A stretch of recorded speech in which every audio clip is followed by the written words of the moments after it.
যদি গণতান্ত্রিক মূল্যবোধ মেনে চলতে হয়, রাজনৈতিক দলগুলিও কি সেই নীতি মেনে চলবে না? বাংলায় তৃণমূলে ভাঙনের শুরুটা হয়েছিল পরিষদীয় দল দিয়েই।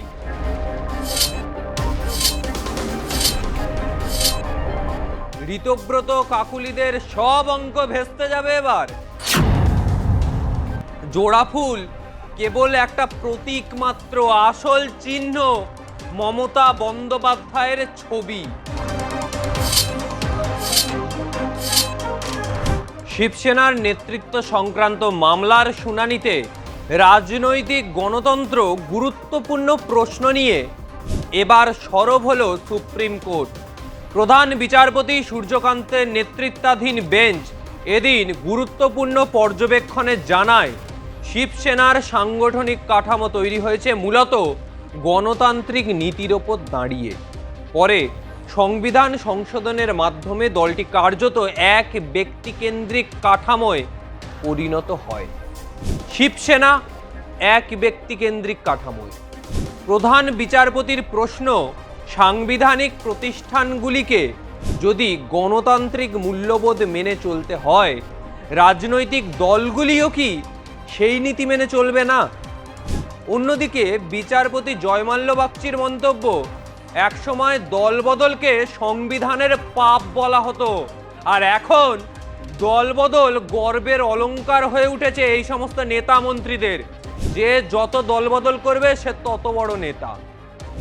এই প্রবণতা নিয়েও উদ্বেগ প্রকাশ করেছে প্রধান বিচারপতির বেঞ্চ। বিচারপতিরা বলেন, শুধুমাত্র সংখ্যাগরিষ্ঠতা আছে এই যুক্তিতে মূল রাজনৈতিক দলের নির্দেশকে অবমাননা করে কিছু বিধায়ক বা সাংসদ নিজেদের মতো সিদ্ধান্ত নিতে পারবে না।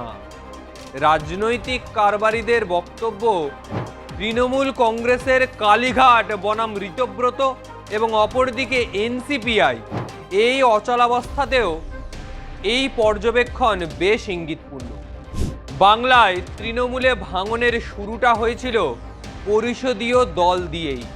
ঋতব্রত বন্দ্যোপাধ্যায়ের নেতৃত্বে তৃণমূল পরিষদীয় দলের একটা বড় অংশ মূল রাজনৈতিক দল অর্থাৎ তৃণমূলের শীর্ষ নেত্রী মমতা বন্দ্যোপাধ্যায়ের উপর আস্থা হারিয়ে আলাদা গোষ্ঠী গঠন করে নিয়েছে। সেই গোষ্ঠীর নেতা ঋতব্রতকে বিরোধী দলনেতার মর্যাদাও দিয়ে দেন স্পিকার রথীন্দ্র বোস। একই রকমভাবে লোকসভাতেও আলাদা গোষ্ঠী তৈরি হয়েছে তৃণমূলের, যারা নিজেদের এনসিপিআই বলে ঘোষণা করে দিয়েছে। তবে এবার রাজনৈতিক মহলে মূল প্রশ্ন হলো, শিবসেনার ক্ষেত্রে সুপ্রিম কোর্ট যে পর্যবেক্ষণ করেছে, সেই একই রকম পর্যবেক্ষণ যদি বাংলার তৃণমূলের ক্ষেত্রেও করা হয়, তাহলে কি ঋতব্রত কাকুলিদের সব অঙ্ক ভেস্তে যাবে এবার? অবশ্য পাল্টা যুক্তিও আছে ঋত শিবিরের। তাদের দাবি, শুধু পরিষদীয় দল নয়, মূল রাজনৈতিক দলও তাদের সঙ্গে ইতিমধ্যেই নিজেদের মতো করে দলের জাতীয় কর্মসমিতির বৈঠকও করেছেন তারা, নিজেদের মতো করে কমিটিও করেছেন। এখন দেখার নির্বাচন কমিশন কি সিদ্ধান্ত নেয়। একটা জিনিস পরিষ্কার, কমিশন যে সিদ্ধান্তই নিক, বিষয়টি শীর্ষ আদালত পর্যন্ত গড়াবেই, আর সেটা একেবারে স্পষ্ট।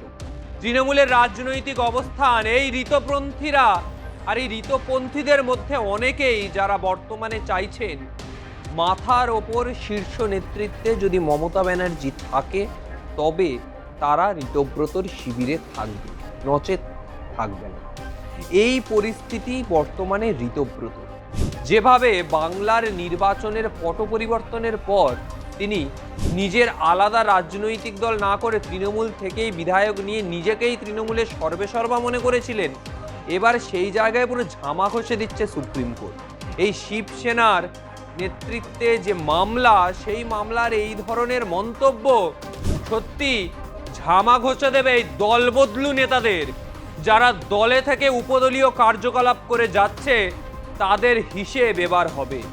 ঋতব্রত শিবিরে যাওয়া বহু বিধায়করাও মনে করছেন, মমতা ব্যানার্জির ছবি যদি মাথার ওপর না থাকতো, তারা একটা ভোটও পেতেন না। তারা ভোট পেয়েছেন জোড়াফুল প্রতীকের জন্য নয়, আসল প্রতীকটাই হচ্ছে মমতা ব্যানার্জি।